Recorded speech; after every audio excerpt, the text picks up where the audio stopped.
महापरमहंसाय स्वादित चरण कमल चिन्ह मकरंदाय भक्तजन मानस निवासाय श्री रामचंद्राय नमः।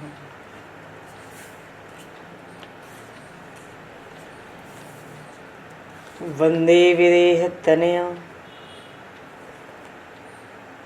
पदपुंडरीकं केशौरसौरभसमाहत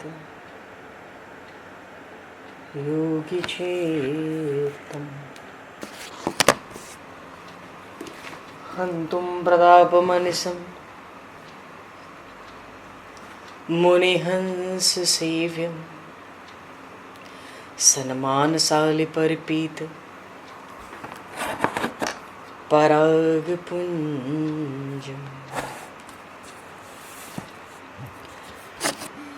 यत्र यत्र रघुनाथकीर्तनं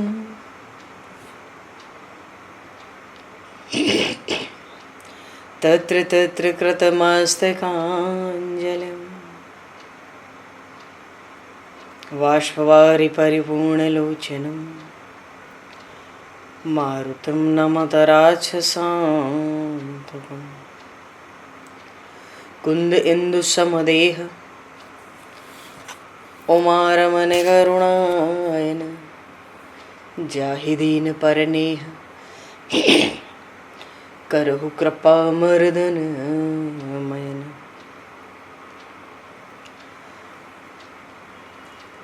प्रहलाद नारद पराशर पुंडरीक व्यासे अम्बरीश शुक शौनक भीष्म दालभ्याम रुक्मांगद अर्जुन वशिष्ठ विभीषणादीन एतानहं परम भागवतान् नमामि।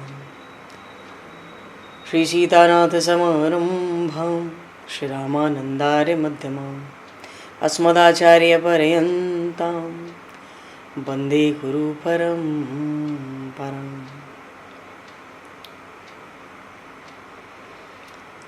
वर्णानामर्थसंज्ञानां रसानां छन्दसामपि मङ्गलानां च कर्तारो वन्दे वाणी विनायकौ।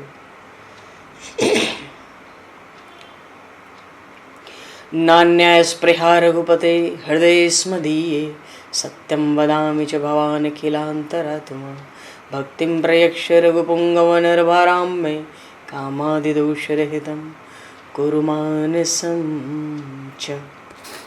भक्त भक्ति भगवंत गुरु चतुर्नाम वपु एक तिनके पद वंदन के नाशहि विघ्न अनेक। बंधु तुलसी के चरण जिनकी न्यो जग काज कल समुद्र घोरत लगो प्रगट्यो सप्त जहां। श्री गुरु चरण सरोज रज निज मन मुकुर सुधार वर्णो रघुवर विमल यश जोदायक फलचार। हरिशरणम। श्री राम जय राम जय जय राम।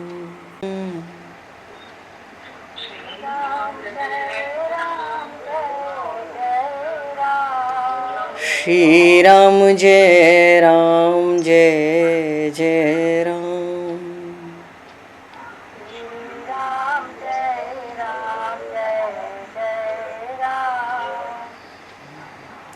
जय सिया राम जय जय हनुमान।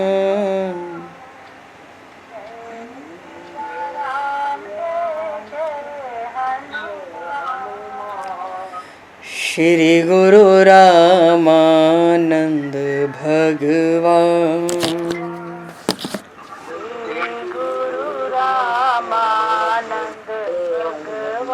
श्री गुरु रामानंद भगवान।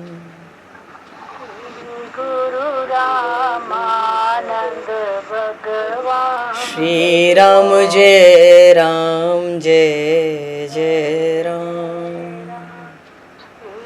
राम जय राम जय सिया राम जय जय सिया राम।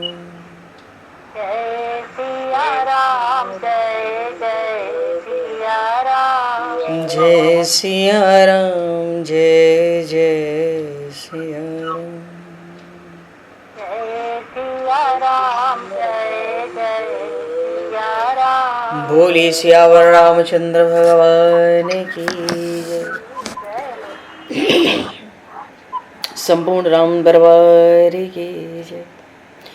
श्री अवध मिथिला धाम की जय। श्री बांके बिहारी लाल की जय। 84 कोस ब्रजमंडल धाम की जय। श्री रामचरितमानस जी महाराज की जय। श्रीमन्नाम महाराज की जय। श्री पंडरीनाथ भगवान की जय। कली पावन अवतार गोस्वामी तुलसीदास जी महाराज की जय। सब संतन की जय, सब भक्तन की जय, समस्त वैष्णवन की जय, समस्त पूर्वाचार्य चरणन की जय, समस्त संप्रदाचार्यन की जय। श्री सद्गुरुदेव भगवान की जय। गंगा मैया की जय, जमुना मैया की जय, सरजू मैया की जय, गौ माता की जय, तुलसी माता की जय, पृथ्वी माता की जय, एकाशी महारानी की जय। जय जय श्री सीताराम जय जय श्री राधेश्याम। नमः पार्वती पते हर हर महादेव। हरिशरणम। अनंत कोटि ब्रह्मांड नायक सर्वेश्वर पूर्ण परात्पर ब्रह्म असंख्य कल्याण गुणगणलय भक्तवांशा कल्पतरु शरणागत वत्सल भक्त वत्सल दीनबंधु दया सिंधु श्री कौशल्य आनंद वर्धन श्री दशरथ नंदन श्री जानकी कंठभूषण भगवान श्री सीताराम जी महाराज की असीम कृपा करुणा से श्री हनुमान जी महाराज की परम पावन भावमयी सन्निधि में महापुरुषों की भावमयी उपस्थिति में एवं आप सभी श्रद्धालु भक्त वैष्णवों की मंगल सन्निधि में मानव जीवन का सर्वोत्कृष्ट फल भगवत गुणगान भगवत कथा का आनंद हम सभी श्री राम कथा के माध्यम से प्राप्त करने जा रहे हैं। सर्वप्रथम आप सभी भक्त जनों के श्री चरणों में भगवत भाव से सादर वंदन सादर नमन। आप सभी को यथा योग्य जय सिया राम जय जय श्री राधे हरि श्याम जय श्री राम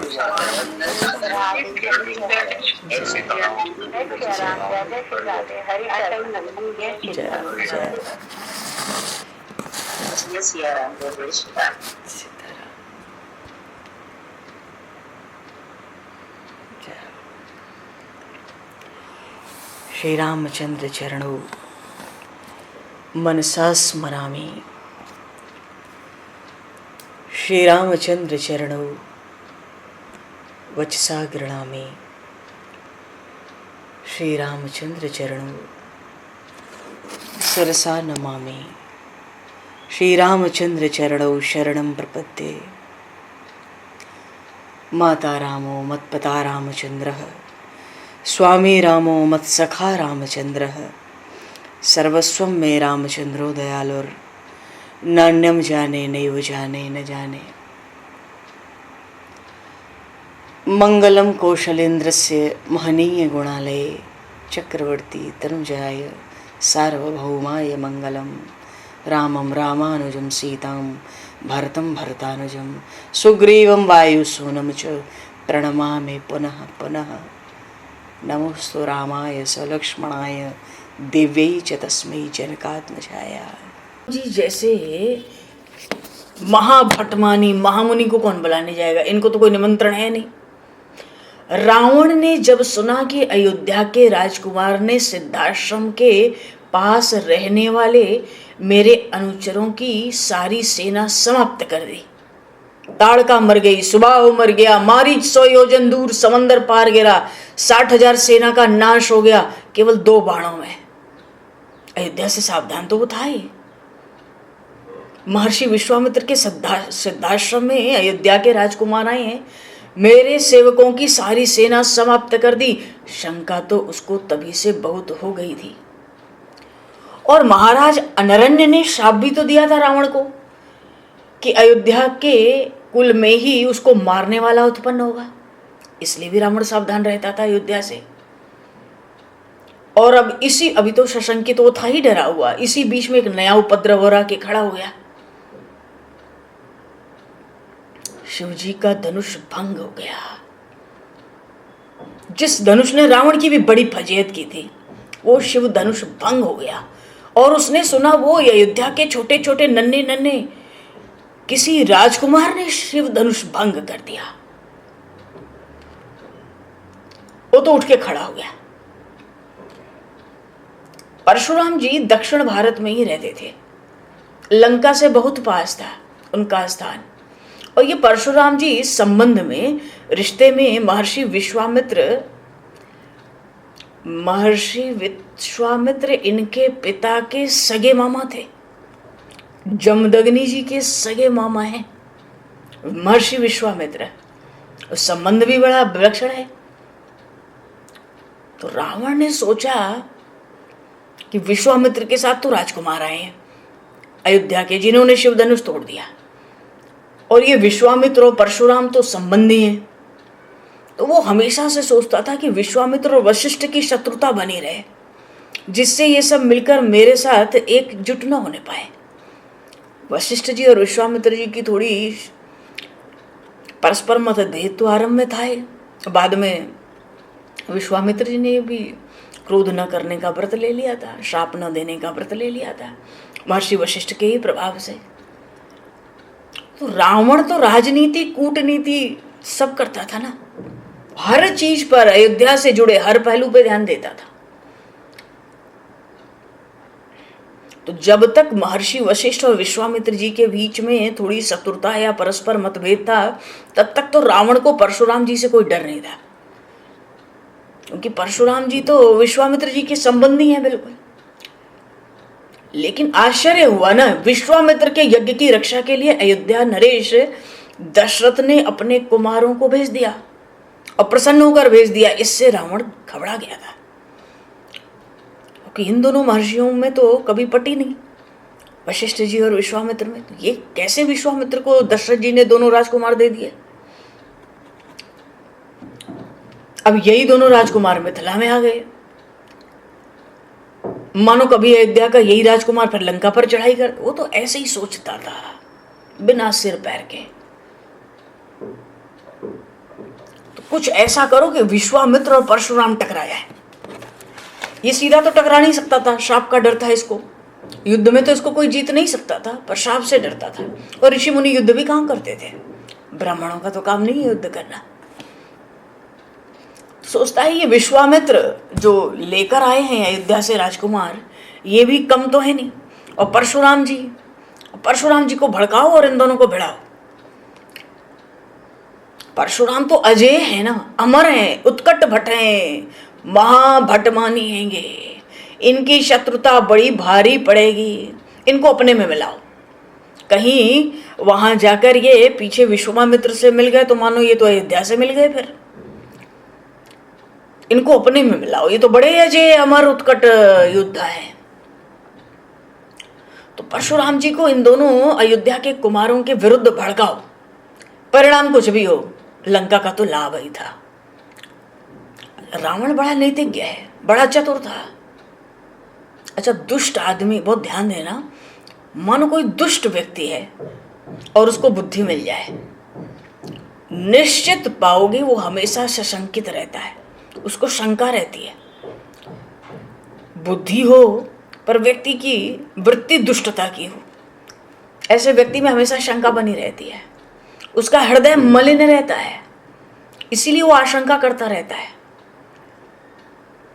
तो ये जो लंका का अधिपति राक्षस राज रावण है, इसका भी चित्त कलुषित है, भयभीत हो उठा, महेंद्राचल पर्वत चला गया। तुरंत धनुष भंग की ध्वनि हुई, महेंद्राचल पर्वत परशुराम जी के पास गया। वहां गया तो रूप कैसा है भाई, अस्त्र शस्त्र त्याग नहीं किया है, पर विलक्षण शांति है परशुराम जी के पास। महर्षि विश्वामित्र जी ने तो त्याग दिया है ना, न्यास कर दिया अस्त्र शस्त्र का महर्षि वशिष्ठ के समझाने से, तभी तो वो ब्रह्मर्षि कहलाए। परशुराम जी अस्त्र शस्त्र सब रखते हैं पर शांत है।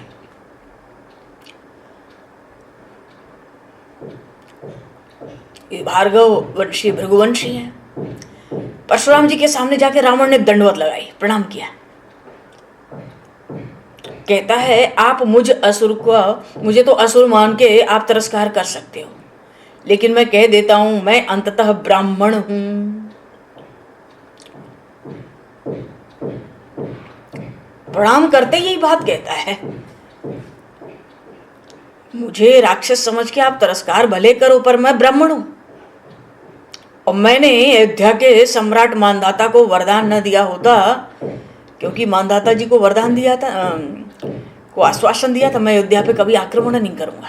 वही कहता है परशुराम जी से आके, अगर मानधाता जी को मैंने आश्वासन न दिया होता, वाणी न दी होती, वचन न दिया होता कि अयोध्या पर मैं आक्रमण नहीं करूंगा, तो आज देखो कैसे बात बना के वहां कहता है, कहता मैं तो विवश हूं, नहीं तो अभी तक तो अयोध्या पे आक्रमण करके अयोध्या को राख कर देता। मानो ऐसा कहना चाहता है दुष्ट, वचनबद्ध नहीं होता तो मैं अयोध्या को पर आक्रमण करके उसको राख कर देता, पर क्या करूं, मैं तो वचन देकर बंध गया हूं। मेरे आराध्य भगवान त्रिपुरारी की अवमानना, उनका अपमान चुपचाप विष के घूंट के समान पी जाने के लिए तो मैं विवश हूं।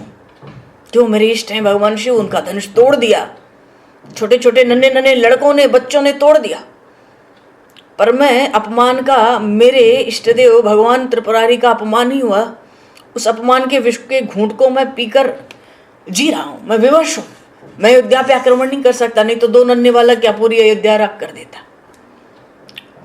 मानो भगवान शिव के ही तो भक्त हैं परशुराम जी, भड़का दिया उनको। परशुराम जी बोले भगवान त्रिपुरारी की अवमानना, क्या कहते हो? परशुराम जी ने हुंकार की, कौन क्षत्रिय अधम ऐसा दुस्साहस कर सकता है? देखो जब क्रोध आता है तो तामस लेकर ही तो आएगा। ये तुम ब्राह्मण हो, महामुनि हो, अब सुना नहीं कि किसने धनुष तोड़ा, पहले कह दिया कौन क्षत्रिय अधम ऐसा दुस्साहस करता है। तुरंत रावण बोला, अयोध्या नरेश महाराज दशरथ के ज्येष्ठ कुमार ने मिथिला जाकर पिनाक तोड़ के फेंक दिया और शीरध्वज जनक विदेहराज की कन्या का पाणी ग्रहण किया, अभी वही है सब। अच्छा, ये रावण ऐसा बात कर रहा था मानो इसको बड़ी व्यथा है भगवान शिव का धनुष तोड़ने पर। ये नहीं बताता कि हम भी गए थे प्रयास करने पर, मेरी बड़ी फजीयत, बड़ी बेइज्जती हुई, भाग आए हम, ये नहीं बताता है। मानो कितनी इसको व्यथा हो रही है। कहता है आप अपने आराध्य का अपमान इस बात से न माने, आपकी इच्छा है, पर मेरा तो हृदय भस्म हुआ जाता है। और देखो ना, परशुराम जी को और भड़काता है। दशरथ ने, इस दशरथ की जो स्पर्धा है वो तो अद्भुत है आपसे। परशुराम जी बोले मुझसे? बोले हाँ, अपने ज्येष्ठ कुमार का नाम इसने राम रखा है। अब तो परशुराम जी का क्रोध पूछो मत, क्यों, वो तो परशुराम है, ये राम कहां से पैदा हो गया? ये क्रोध न तामस लाता है, अज्ञान, अभिमान, ये सब अमंगल का सूचक है। कहते उस दशरथ का, रावण कहता है दुस्साहस तो देखो, उसने अपने बड़े कुमार का नाम, बड़े पुत्र का नाम राम रखा है। परशुराम जी कहते हैं अरे उस हूं में तो बस। एक भयंकर हुंकार करके परशुराम जी उठ खड़े हुए। अब तो रावण का उद्देश्य सफल हो ही गया था, लंका लौट आया अपना काम करके, इतना ही तो काम उसको करना था। देखो परशुराम जी सूर थे, वीर थे, महाभट थे, लेकिन छल कपट करना नहीं जानते थे और न समझते ही थे। उन्होंने तो दोनों कंधों पे दोनों तरफ तुड़ीर बांध लिया, तरकश बाण भरे हुए दोनों कंधे पर, और उनका शरीर तो अमर है, उनको कवच की तो आवश्यकता है नहीं कि कहीं चलना है, युद्ध होगा तो कवच भी पहन लो, अमर है शरीर, अजय योद्धा है। और एक कंधे पर अपना धनुष और दूसरे कंधे पे भगवान नारायण का धनुष ले लिया, शारंग पाणी, शारंग धनुष, ये इनके पास था, परशुराम जी के पास। अभी तक यही शारंग पाणी थे। तो दो तरकस और दो धनुष, एक अपना और एक भगवान नारायण का दिया। जो भगवान नारायण का दिया धनुष था उसको तो अपने से अलग ये कभी करते ही नहीं थे, कर सकते नहीं थे। और अपना विश्वविख्यात वो फरसा, परशु जिसको कहते हैं, परशु, परशुराम, फरसा, हमारे गांव में उसको फरसा कहते हैं। दाहिने हाथ में संभाल लिए, बढ़िया से हाथ में पकड़ लिया, क्रोध से मुख लाल, नेत्रों से मानो अंगारा बरस रहा है, स्वरूप तो प्रलंकारी मेघ के समान। परशुराम जी आकाश मार्ग से मिथिला की ओर चल पड़े। उन्हें भला कितना भी लंबा लगता, कितना समय लगता, कुछ नहीं। तो पहुंच तो गए। उस राजसभा में सबको ऐसा लगा कि मानो अचानक बड़ी कठोर वायु ने सबको स्पर्श किया। पक्षी भी भयानक शब्द करने लगे, अपशकुनों के शब्द होने लगे। उन अपशकुनों को सब देख भी रहे हैं।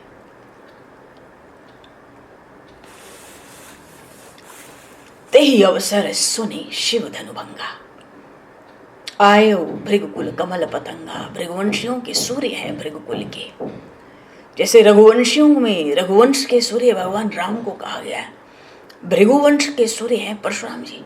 रावण ने खूब तो भड़का ही दिया था, देखो नाम भी राम रखा है। देखो दशरथ का दुस्साहस, आपके इष्ट देव का धनुष तोड़ दिया है। आप इच्छा हो बैठो, नहीं तो मैं तो भस्म हुआ जा रहा हूं, भड़का के भेज दिया। वाल्मीकि रामायण में ये प्रसंग आया है। अच्छा, वाल्मीकि रामायण में एक प्रसंग और है इसी संदर्भ में कि परशुराम जी से जो भेंट हुई है लखनलाल की, वो जब ब्याह सबके हो गए और बारात लौटकर अयोध्या आ रही थी तो मार्ग में भेंट हुई। देखो, कलप भेद हरि कथा सुहाए, भांति अनेक मनुष्य गाए। कल्प कल्प में अवतार चरित्रों में थोड़ा अंतर होता है और अपने अपने अनेक रीतियों से ऋषि मुनि संत महंत गाते हैं अपने राम दोनों चरित्र। तो वाल्मीकि रामायण में तो प्रसंग है, बारात विदा होके अयोध्या पहुंचने वाली थी, अयोध्या नहीं पहुंचने वाली थी, मिथिला से चली थी अधिकाधिक 40-50 किलोमीटर, बस वहीं परशुराम जी मिल गए थे। और श्री रामचरितमानस में गोस्वामी जी ने तो जयमाल के बाद और ब्याह के पहले बीच में ही, अभी दशरथ जी महाराज वहां है ही नहीं, परशुराम जी पहुंच गए। अच्छा, तो अवसर तो था ही कि सब राजा गाल बजा रहे थे, लेहु छड़ाए सीवी सब काहू, धरी बांधो नृप बालक दो, तोरे धनुष छाड़ नहीं छई, जीवत हमई कुंवर को बरई, जो विदेह कछु करे सहाय, जीतऊ समर सहित दो भाई। कवच पहन पहन के सब तैयार थे युद्ध के। तो उनको तो देखते ही सब राजा सकुचा गए। कैसे? बाज होता है ना, छोटे छोटे पक्षी, बाज झपट्टा मारे जंगल में तो छोटे छोटे पक्षियों को देखो कैसे क्या हालत होती, कैसे छिप जाते हैं। ये जितने गाल बजा रहे थे ना परशुराम जी को देख के सब ऐसे ही हो गए। स्वरूप तो बड़ा कठिन स्वरूप है। गौर शरीर भूति भल ब्राजा, नितांत गौर वर्ण है, पूरे शरीर पर भस्म विभूति लगी हुई है, बड़ा विशाल ललाट है, उस ललाट पर त्रिपुंड है, ब्राह्मण है महाराज, ब्राह्मण है, त्रिपुंड धारण करते हैं, मस्तक पर जटा है, मुखारविंद चंद्रमा के समान सुहावना दिखता है। पर क्या कहें, ऋषि बस कछुक अरुण होयावा, उस मुखारविंद पे अब थोड़ी लालिमा छाई है। क्यों? ऋष क्रोध है भीतर, रावण ने भड़का दिया है ना खूब, दक्षिणमयी पर्वत पे इन्हीं के स्थान पर जाके तो आए, तो पहले से ही क्रोध में थोड़े आए। और भ्रिकुटी बड़ी कुटिल है, ये भी भगवान विष्णु के 24 अवतारों में एक अवतार है, अंशा अवतार। भ्रिकुटी बड़ी कुटिल है और नयन रिसराते, नेत्रों में क्रोध की लालिमा। अगर किसी को सहज भी देखते हैं ना, ऐसा लगता है मारे क्रोध के देख रहे हैं, अभी मार डालेंगे, अभी मार डालेंगे। वृषभ कंध, बैल के समान कंधे, मानो धर्म के भार को ढोने के लिए ही प्रकट हुए थे।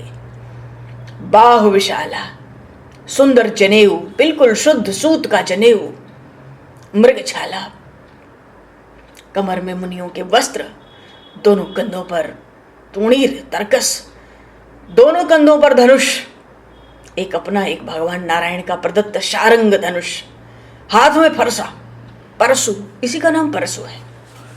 इसलिए परशु धारण करते थे फरसा, तो उनका नाम ही पड़ गया परशुराम। रावण ने भड़का ही दिया था, देखो दशरथ ने अपने बड़े पुत्र का नाम राम रखा है, आपसे स्पर्धा करता है, जाओ देखो। अब फटकार भी लगाई है सभा के बीच में, इस बात पर भी परशुराम जी ने। तो मानो वेश तो बिल्कुल महामुनियों का है, शांत शांत वेश करनी कठिन बरन न जाए स्वरूप। वेश तो महामुनियों का है पर करनी कठिन। 2 तरकस 2 धनुष फरसा लेकर के एकदम क्रोध में लाल, करनी कठिन है।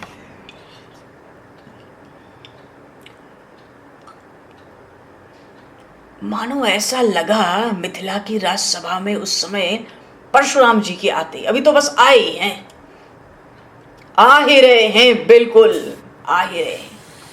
ऐसा लगता है कि मुनि का शरीर धारण करके इस राजसभा में मानो वीर रस स्वयं आ गया है।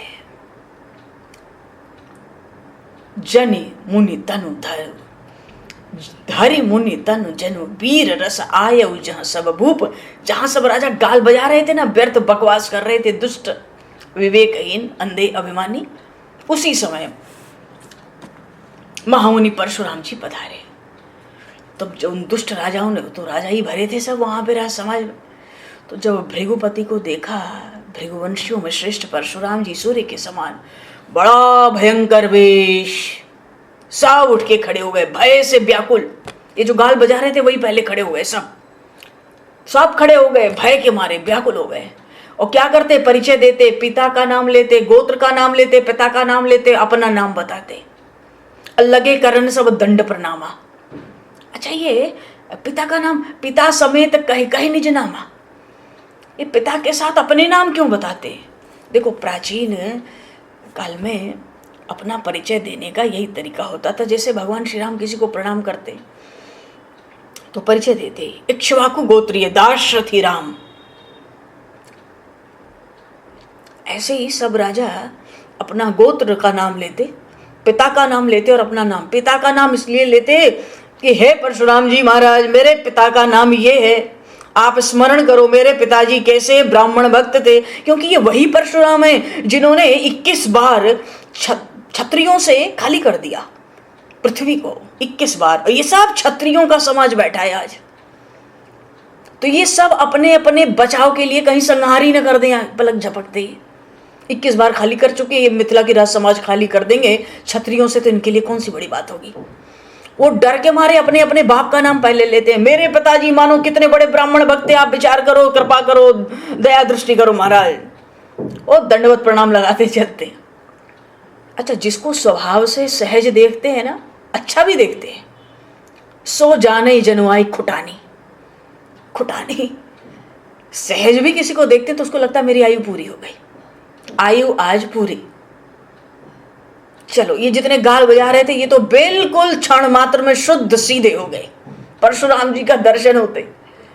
फिर जनक जी आए, जनक बहोरी आय सरनावा। जनक जी ने कोई प्रणाम नहीं किया। अरे परमहंस चूड़ामणि हैं, बड़े बड़े ज्ञानियों और परमहंसों को तत्व ज्ञान देते हैं, उनको क्या प्रणाम करना है।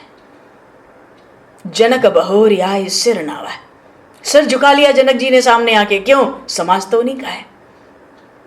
और सी ये बोला, ये प्रणाम करावा। करावा करावा करते जानकी जी प्रणाम करना नहीं चाहती थी। मानो जानकी जी के सिर पे जनक जी ने अपना हाथ रख दिया, बेटी प्रणाम कर। माने खड़े खड़े तू भी सिर झुका। अरे, जो अभी अभी श्री रामचंद्र के चरणों का स्पर्श करके गई हैं, वो किसी को क्यों प्रणाम करने लगी? वो क्यों करेंगे? सी ये बोला, ही प्रणाम करावा, कराया जैसे तैसे, जा। तो आशीष दिया परशुराम जी ने। आशीष दीन सखी हरसानी, निज समाज ले गई सयानी। सब उनको वापस उसी समाज में माता सुनैना के पास, जहां सखियों का जहां रनिवास था, वहां ले गई। अब विश्वामित्र जी आए। तो विश्वामित्र, जनक जी ने तो, सब राजाओं ने तो दंडवत प्रणाम किए अपना परिचय दे देके। जनक जी ने सिर झुकाया, जानकी जी से भी सिर झुकवाया, प्रणाम, हाथ जोड़कर सिर झुका ले, दूर से ही ठीक है। आशीष मिला, आशीर्वाद मिला, गई। विश्वामित्र जी आए तो हृदय से लगे। विश्वामित्र मिले हृदय से लगे। क्यों? परशुराम जी के पिताजी के मामा ही तो हैं विश्वामित्र जी। जब हृदय से लगे परशुराम जी के, तो दोनों भाइयों को, राजकुमारों को बुलाया, पद सरोज चरणों में प्रणाम करो। और यहां राम लक्ष्मण को परिचय देने का अवसर नहीं दिया विश्वामित्र जी ने अन्य राजाओं के समान। खुद ही कहते हैं, जब वो प्रणाम करते हैं चरणों में गुरु आज्ञा से, राम लखन दशरथ के डोटा। ये राम और लक्ष्मण दोनों दशरथ के पुत्र हैं। तो बड़ा सुंदर जोड़ा है हमारा। वाह, रूप देखकर तो थकित रह गए।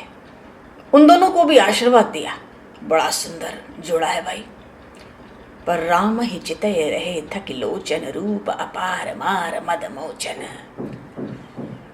राम जी को तो देखते ही मानो उनके नेत्र थक गए।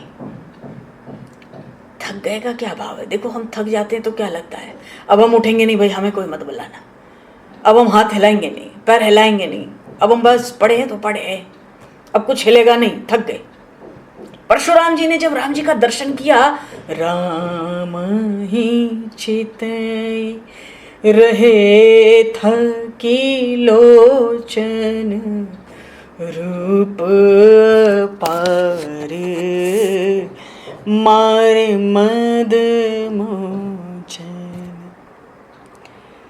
उनको खूब पता था इस राम ने धनुष तोड़ा है। इस रावण इतना नीतिज्ञ, इतना दुष्ट, इतने बढ़िया से इनको भड़का गया था। इनके भीतर तो छल कपट नहीं है, उसके भीतर बहुत छल कपट था। पर जब रूप देखा तो बात ही भूल गए। रूप अपार, अपार सौंदर्य, मार मद मोचन, करोड़ों करोड़ों कामदेव के अभिमान को तहस नहस करने वाला तो रूप है ये। अरे ब्रह्मा जी मोहित हो गए, सनकादिक मोहित हो गए, राक्षस भी मोहित हो जाते प्रभु के रूप पर। अब अवधवासी, मिथिलावासियों और जनक जी और महाराज दशरथ का क्या पूछना है। समाज में जितने बैठे, जिसका जैसा भाव हो वैसा वैसा दर्शन करते प्रभु का। नेत्र अपलक हो गए, थक लोचन। नेत्र थकने का अर्थ है अपलक, दर्शन ही करते रहे। क्या रूप है भाई। और फिर खुद को संभाला, क्योंकि क्रोध में तो आए थे। राजा जनक की ओर देखा, कहा, कहते हैं, कहो क्या बात है, इतनी भीड़ कहां से आई। और राजा जनक, ये तो विदेह राज है। विपत्ति की आशंका होने पे जो आस्तिक लोग होते हैं ना, उनका एक ही अवलंबन होता है, भगवान श्री हरि का स्मरण। उनका तो मन उसी स्मरण में लगा था। ये तो प्रचंड दीर्घकाय है ना परशुराम जी। जब आए थे राज समाज में तो आकाश मार्ग से ऐसा लग रहा था ना, परशु लेकर, फरसा लेकर ये सीधे सूर्य ही साक्षात मिथिला के राज समाज में उतर आए हैं। ऐसा तेज था उनका।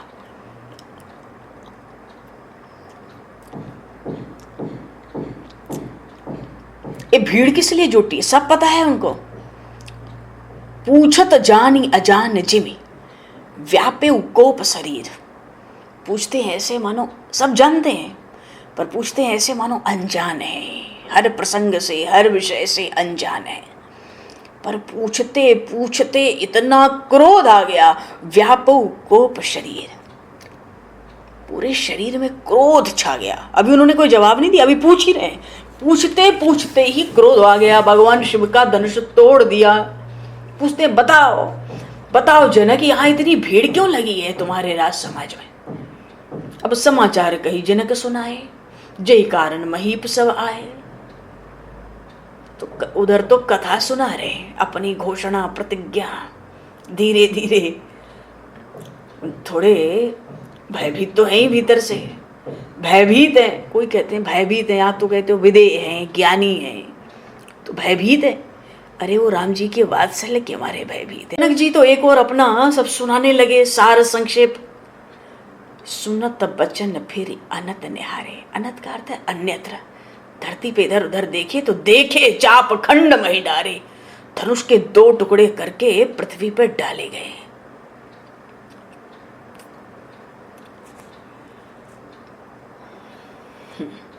अब तो नेत्रों से अंगारे झड़ रहे हैं, होठ फड़फड़ा रहे हैं, मुख बिल्कुल लाल हो गया तपिश सूर्य की तरह। परशुराम जी अत्यंत क्रोध में आ गए, बिल्कुल स्पष्ट दिखता था। जो दुष्ट राजा थे ना, सब बड़े प्रसन्न हो रहे थे, अब बढ़िया है, और धनुष तोड़ो और ब्याह करो, अब बढ़िया हुआ, हमें भी युद्ध नहीं करना पड़ा, हमें भी इनको, इन नन्हे नन्हे बालकों को बांधने का वो नहीं करना, अब धनुष तोड़ो, अब आनंद मनाओ, गाओ बजाओ, बजाओ, मनाओ उत्सव। ये बड़े प्रसन्न हो रहे दुष्ट राजा।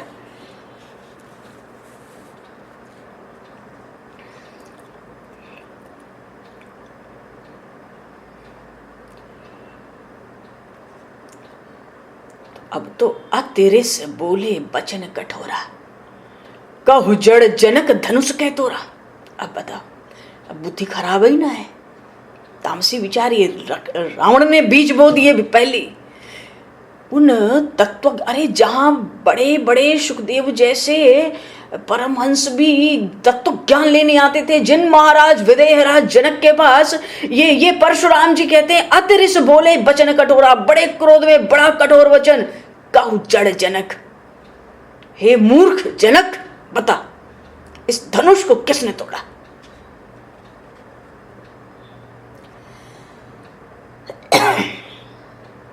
कहते हैं बेग दिखाऊ मूढ़ नत आजू, हे मूर्ख, हे जड़, हे शठ जनक, तू जल्दी उसको दिखा जिसने धनुष तोड़ा है, और नहीं न त आजू उलटहु मही जह लगी तब राजू। अभी तक तो मानो मही मही कहने का, देखो बड़ा अपना ही गुणगान करते हैं ना, इशारा कर दिया एक शब्द जोड़कर, तेरे राज्य। भाव तो यह है कि तेरा राज्य जहां तक है, जहां तक तेरी पृथ्वी है, तेरे शासन में है, तू जल्दी दिखा किसने धनुष तोड़ा है, नहीं तो अभी सब उलट देता हूं, मानो प्रलय ला दूंगा तेरे राज्य में, तो अभी का अभी प्रलय ला दूंगा, सब नष्ट हो जाएगा, तू जल्दी दिखा, बेग दिखाओ, बताओ मत, दिखा दो, बताओ और हम सुने। इतना समय का है, क्रोध है ना, व्यापो कोप शरीर, इतना क्रोध है, बेग दिखाओ, मूढ़, हे मूढ़ जल्दी दिखा, और न त आजू उलटहु मही जहां लगी तब राजू। अभी तक तो पृथ्वी के क्षत्रियों का ही 21 बार संहार किया हूं, अब पृथ्वी का ही संहार कर दूंगा। उलटहु मही, अब तो पृथ्वी का ही संहार कर दूंगा। देखो क्रोध की भाषा देखो, अति डर उतर दे तो नपनाही, इतना डर हो गया। क्यों? इसलिए नहीं कि पृथ्वी उल्टेगी, इसलिए कि राम जी ने तोड़ा है। राम जी बड़े माखन से भी ज्यादा कोमल हैं, बड़े सुकुमार हैं। ऐसा वात्सल्य हृदय में भर गया, बड़े डर गए, और दुष्ट राजा सब बड़े प्रसन्न हो गए। आओ आओ, बड़ा गुणगान गाते थे इनका सब। बुलाओ बुलाओ, राम जी को बुलाओ, अभी जयमाला अभी लहरा रही है छाती पे, बुलाओ। और दुष्ट जो गाल बजा रहे थे ना, व्यर्थ बकवास कर रहे थे, वो बड़े प्रसन्न हुए कि परशुराम जी कहते जल्दी दिखाओ, और नहीं तो सब उलटता हूं। अब तो वही देवता, ऋषि, मुनि, नाग, मिथिला नगर के सब नर नारी सब सोच रहे हैं, सब भयभीत मन में। महारानी सुनैना बहुत पछता रही हैं, क्या विधि अब समरी बात बिगाड़ी। इतने मुश्किल से तो स्वयंवर पूरा हुआ, सारी बात बन गई थी। भृगुपति कर स्वभाव सुन सीता। श्री जानकी जी को पहले स्वभाव नहीं पता था, पहले पता होता तो पहले उतना सिर भी नहीं झुकाती जाकर। पर पीछे से जब ऐसी भाषा सुनी कि पिताजी को कहते हैं तेरी से बोले बचन कठोरा, कहू जड़ जनक धनुष कह तोरा, बेग दिखाऊ मूढ़ न आजू उलटहु मह जह लगी तब राजू। ये तो भाषा अभी तो देख के तो ऋषि मुनि लग रहे थे। भाषा तो महा भटमानियों अभिमानियों की भाषा है, और ये तो मेरे प्रभु के ही पीछे पड़े हैं कि अभी दिखाओ, नहीं तो उनको देखे बिना, देखने में थोड़ी देर हो तो मानो प्रलय ला देंगे मिथिला में, पूरे तिरहुत राज्य में। तो लोगों ने उनके परशुराम जी के स्वभाव की चर्चा रनिवास में चल पड़ी। क्या चर्चा चली कि जानकी जी जान गई, अरे ये तो वही परशुराम है, भृगुवंशी है, भार्गव श्रेष्ठ कहलाते हैं, इन्हीं के वंश में, इन्हीं के पूर्वज ने, भृगु जी ने मेरे प्रभु के छाती पे लात मारी थी, वही उन्हीं के वंश के ये परशुराम है। एक बात तो ये समझ आई। दूसरी बात, इन्होंने 21 बार पूरी पृथ्वी को क्षत्रियों से हीन कर दिया, कोई क्षत्रिय छोड़ा ही नहीं, भले वर्ण संकर आ जाए पर छोड़ा ही नहीं। और तीसरी बात ये भी सुनी, अरे अपने पिता की आज्ञा से इन्होंने अपनी माता का वध किया, अपने बड़े भाई का वध किया, और पिता के वध का बदला लिया, सहस्त्रबाहु को मार डाला। उसी समय 21 बार सारे पृथ्वी से क्षत्रियों को खोज खोज के खत्म कर दिया। अब तो आधा पल भी कल्प के समान बीत रहा है। ये कहां से आ गए बेसमय। अभी अभी जयमाल पड़ी थी।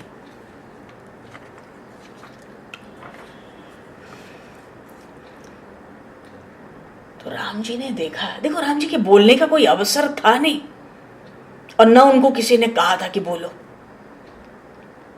पर देख रहे हैं कि सब तरफ लोग एकदम थर थर कांप रहे हैं परशुराम जी से। विदेह, अच्छा सब लोग कांप रहे हैं, ठीक है, ये विदेह राज तो इतने ज्ञानी हैं, ये भयभीत हो रहे हैं, मेरे प्रति वात्सल्य रखकर इतने भयभीत हो रहे हैं, पर हैं तो ये विदेह राज, इनका भय दूर करना चाहिए।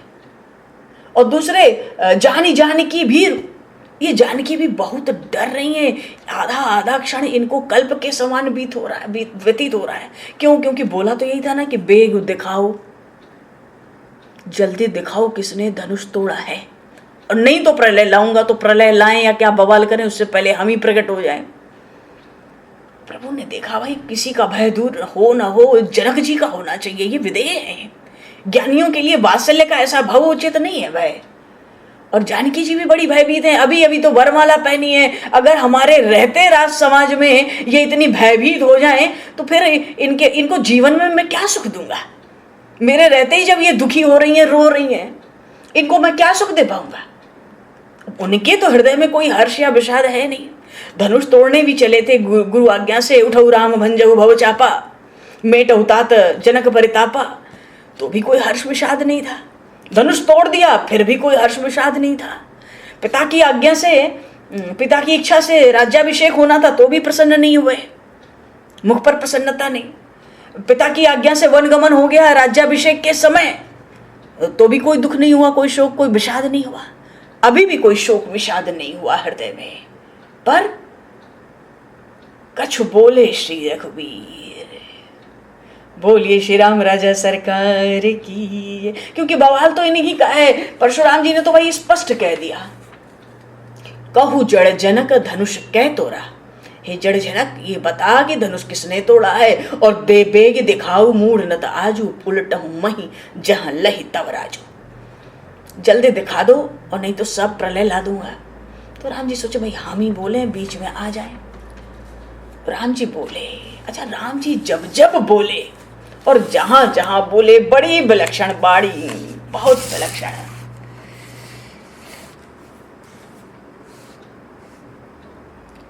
वो तो कहते हैं नाथ, सबसे पहले कहा नाथ। नाथ का अर्थ है स्वामी। नाथ शंभु धनु भंजनिहारा, हे नाथ, इस शिव धनुष को तोड़ने वाला हुई है क्यों एक दास तुम्हारा। वो तुम्हारा कोई एक दास ही होगा। आपके तो बड़े दास हैं, बड़े सेवक हैं, मानो उन बहुत देव सेवकों और दासों की भीड़ में एक और कोई नया दास और कोई नया एक आपका सेवक होगा जिसने ये शिव धनुष को तोड़ा है।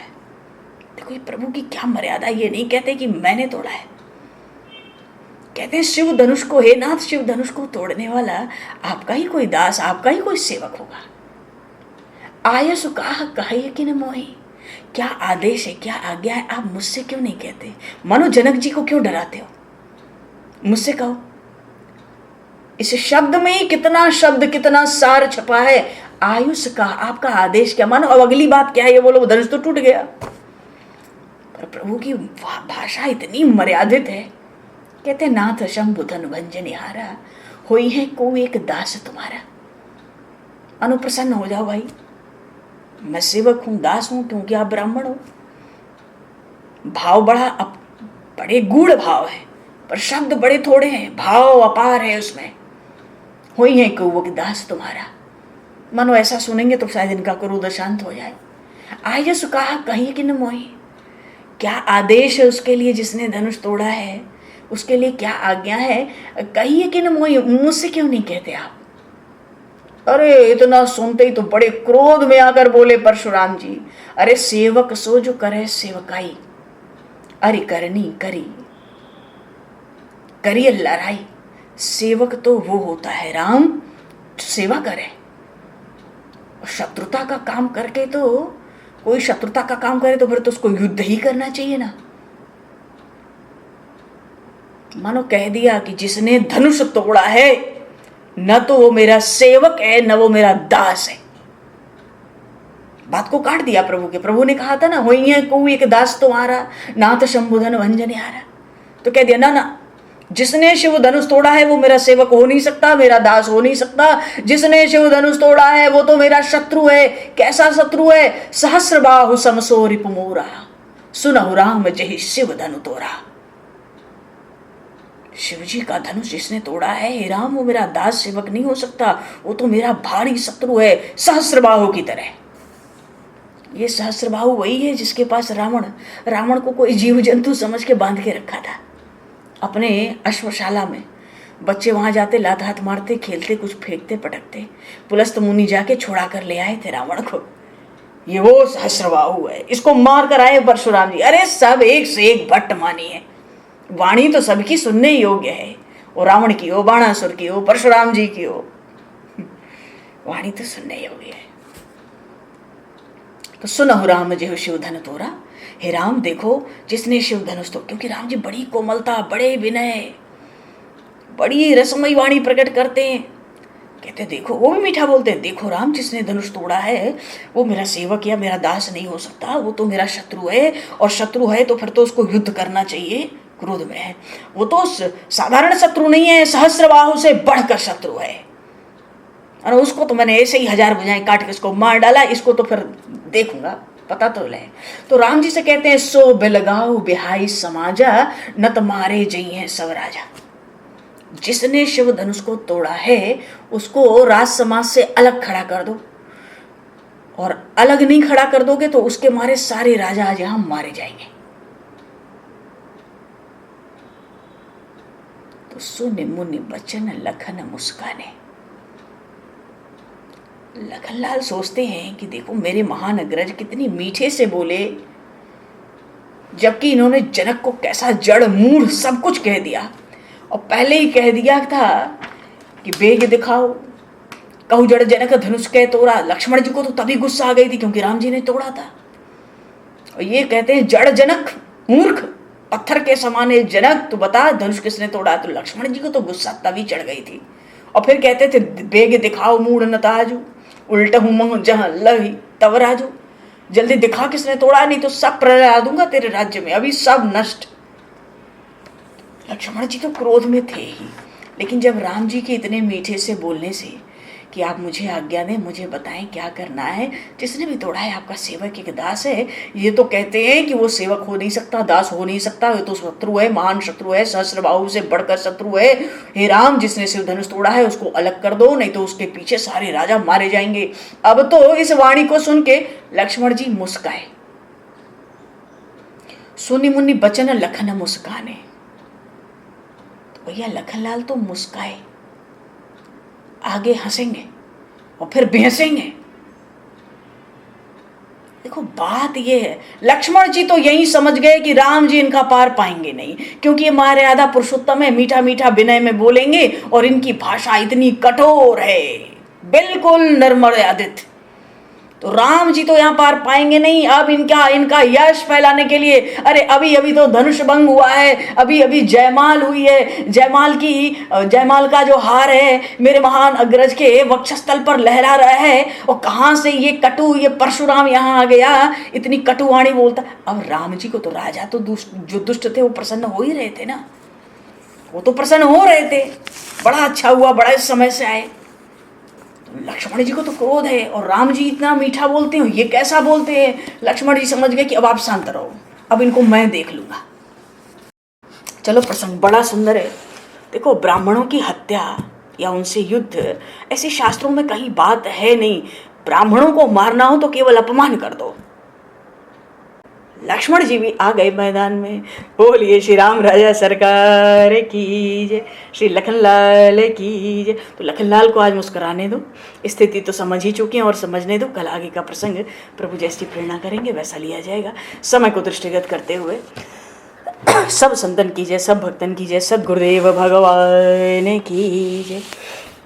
तो भगवान समय को दृष्टिगत करते हुए अभी हम लोग दो पल नाम बोल करके वाणी को विराम दिया जाए, है ना। हरिशरणम। रघुनंदन रघुनाथ रघुवर राघव राजा राम हरे।